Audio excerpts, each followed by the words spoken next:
For the fundamentalists, there can be nothing to be learnt from those with whom one disagrees, and this makes these debates so terribly sterile. And when I read The God Delusion, for example, I find many arguments very well put, exposing many fallacies, but I never ever find any sense of mental quest.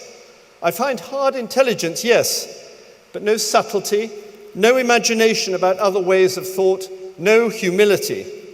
The author writes with pride, and it's the pride of a boxer who thinks he's knocked somebody out. It's part of our opponents' fundamentalist position that they don't really distinguish between fundamentalism and other forms of religious belief. Just as followers of bin Laden will say that all infidels are damned, so these hyper-atheists say that all religion is equally contemptible. It seems to me that's like saying that fascists and liberals are really the same because both of them believe in politics. It's a grotesque parody of religious thought.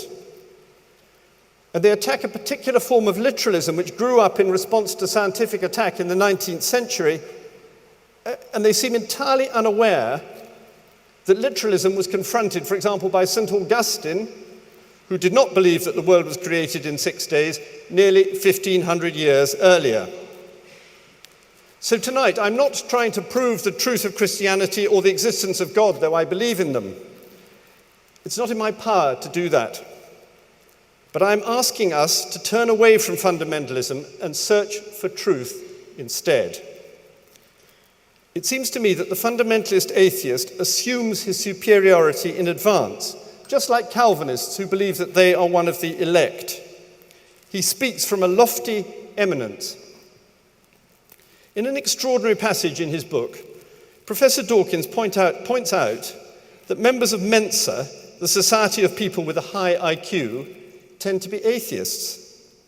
He also says that there are few atheists in prison.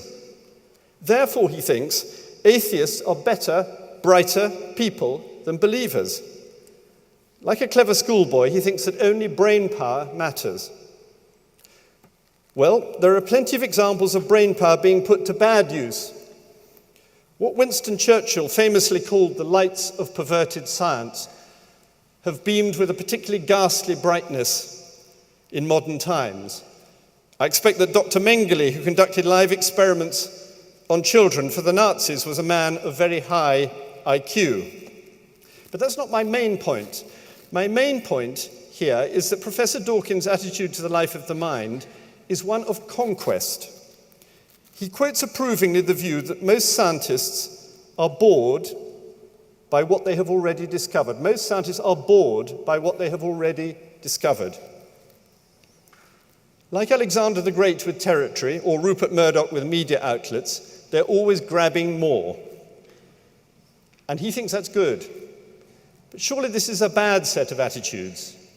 Far be it from me to disparage brain power. I thank God, literally, I thank God, for the achievements of science and for all other intellectual achievements.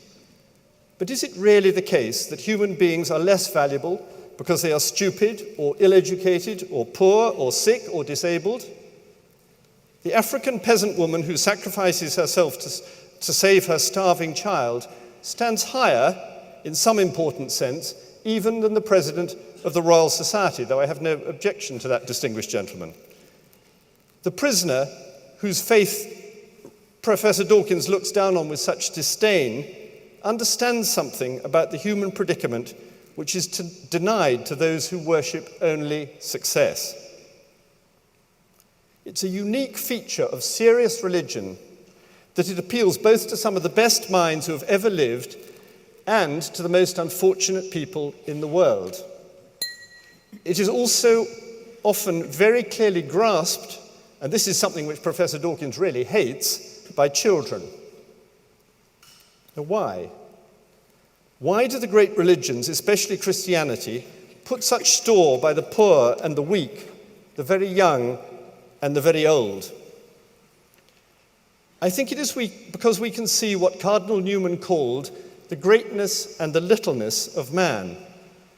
We see the huge human capacity for achievement, invention, heroism, beauty, and love, juxtaposed, sometimes in the very same human beings, with cruelty, vanity, hatred, greed, and violence.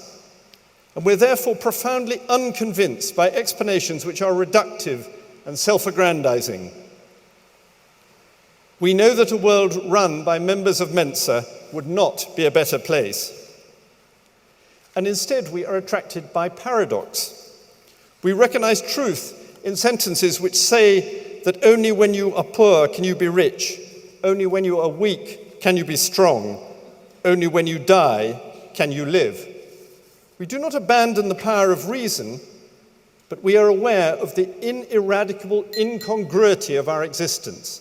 As I say, our greatness and our littleness. So how could we be bored by what we have already discovered? We're fascinated by it. We can never stop reflecting on life's beauty and happiness, sadness and strangeness. And this means that we embrace forms of thought and communication which fundamentalists deride. When Professor Dawkins sees two pieces of wood traversing one another at right angles, perhaps he sees only a plus sign, or perhaps only the wood. But a Christian cannot see the plain wood, this plain wood, without thinking of the cross on which Jesus suffered and died. And as he surveys that cross, or holds it, he will remember his belief that from death on that cross came the conquest of death. So for us, the whole world in its most daily occurrences, in bread or wine or a piece of wood, is charged with the deepest meaning.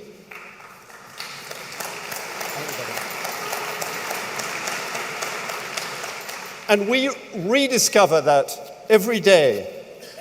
So what we are saying to Professor Dawkins and Professor Grayling and all the rest of these fundamentalists tonight is what Hamlet says to Horatio: there are more things in heaven and earth than are dreamt of in your philosophy. Thank you. Thank you very much.